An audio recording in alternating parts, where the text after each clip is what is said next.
November 2nd విడత November 1వ తారీఖు మరియు 2వ తారీఖు 3వ తారీఖు కూడా సర్వే చేశామండి. అప్పుడు కూడా 3.7 బీఆర్ఎస్ పార్టీనే వచ్చిందండి.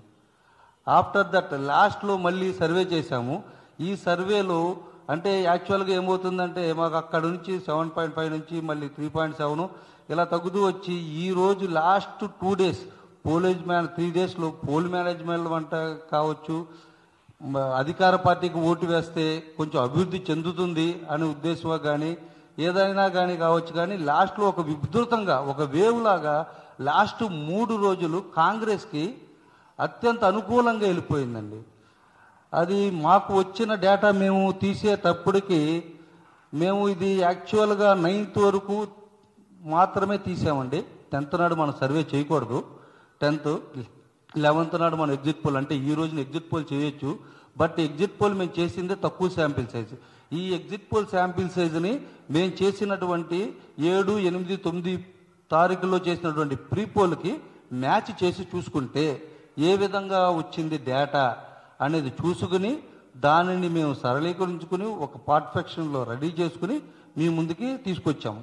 ఇలా తీసుకొచ్చినప్పుడు మనకి లాస్ట్కి వచ్చేటప్పటికి 6.2% డేటా మనకి కాంగ్రెస్ పార్టీ 6.2% ఓట్లు లీడింగ్ ఉంది. అంటే మినిమంగా సుమారుగా ఒక 50% పోల్ అయినట్లయితే 12,400 చిల్లర ఓట్లు కాంగ్రెస్ లీడింగ్ వచ్చుద్దని మా సర్వే ద్వారా మీకు అందరికీ తెలియజేస్తున్నానండి. ఇది ఇంకొంచెం పెరిగే అవకాశం ఉందే కానీ తగ్గే అవకాశం లేదండి. కన్ఫామ్గా ± ఒక 2% వేసుకున్నా మనకు ఆ పర్సంటేజ్కి అయితే మాత్రం పర్ఫెక్ట్గా ఉంటుందండి. మీకు పర్సంటేజ్ ఓటుల వారీగా చెప్తాను సార్. ఇప్పుడు కాంగ్రెస్కి ఐఎన్సీకి మనకు వచ్చేటప్పటికి 47.6 వచ్చిందండి. మన బీఆర్ఎస్ వచ్చేటప్పటికి 38.4. కాకపోతే బీజేపీకి మనం సారీ ఒక నిమిషం సారీ అండి. ఐఎన్సీకి వచ్చేటప్పటికి 48.2 సార్.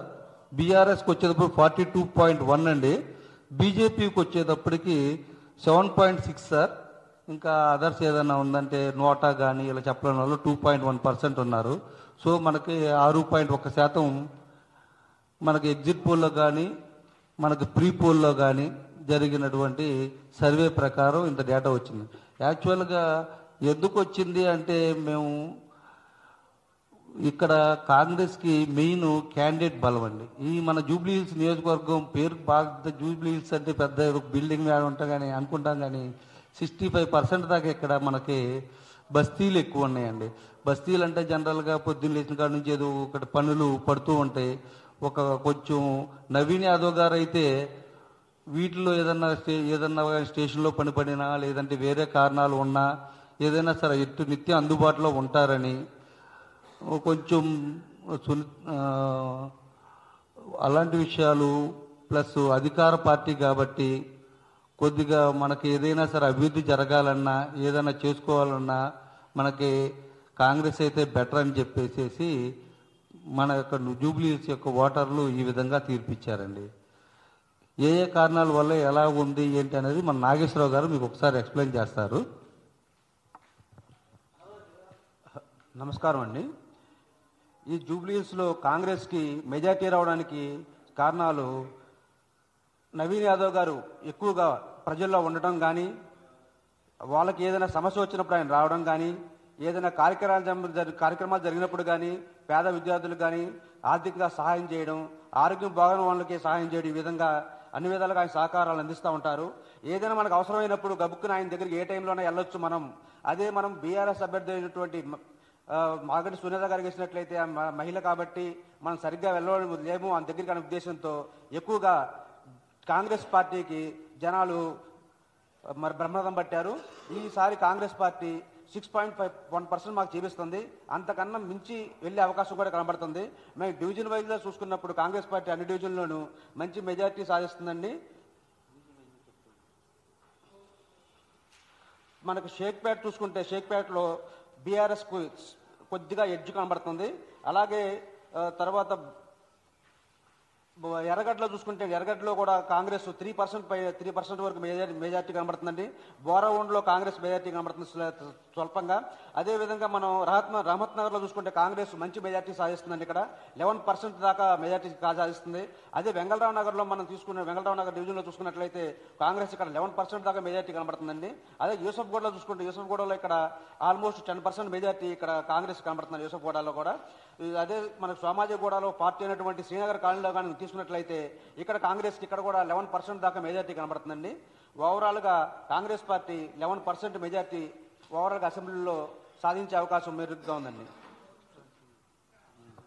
హలో, యాక్చువల్గా మేము అన్ని డివిజన్లు చూస్తే ఒక్క షేక్పేట డివిజన్ తప్ప అన్ని డివిజన్లు కాంగ్రెస్కే అనుకూలంగా ఉన్నాయండి. ఒక్క షేక్పేట డివిజన్లోనే మనకి ఒక 4% వరకు బీఆర్ఎస్కు అనుకూలంగా ఉంది.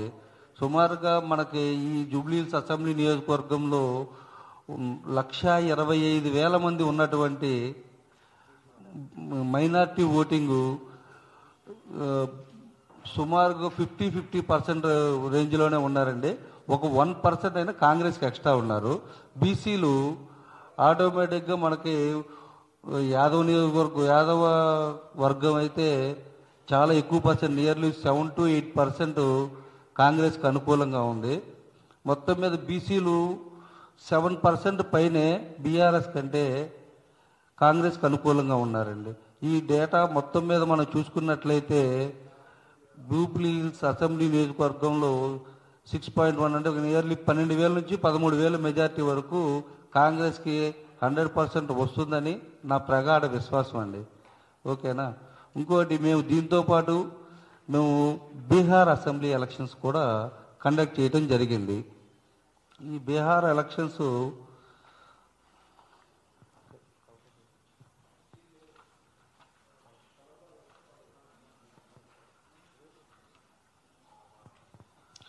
ఈ బీహార్ ఎలక్షన్ 243 సీట్స్ ఉన్నాయండి. కాకపోతే మేము మొత్తం అన్ని సీట్స్ చేయలేదు.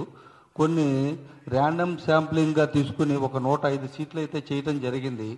ఈ 105 సీట్లని ఈ 243కి ప్రొజెక్ట్ చేసి ఒక సిస్టమేటిక్ అండ్ సైంటిఫిక్ మెథడ్లో మేము యూజ్ చేసి ఏ విధంగా రాబోతుంది, ఎలా ఉంటుంది అనేది మేము ఒక ర్యాండమ్ మెథడాలజీలో చూసుకుని చెప్తున్నాం సార్.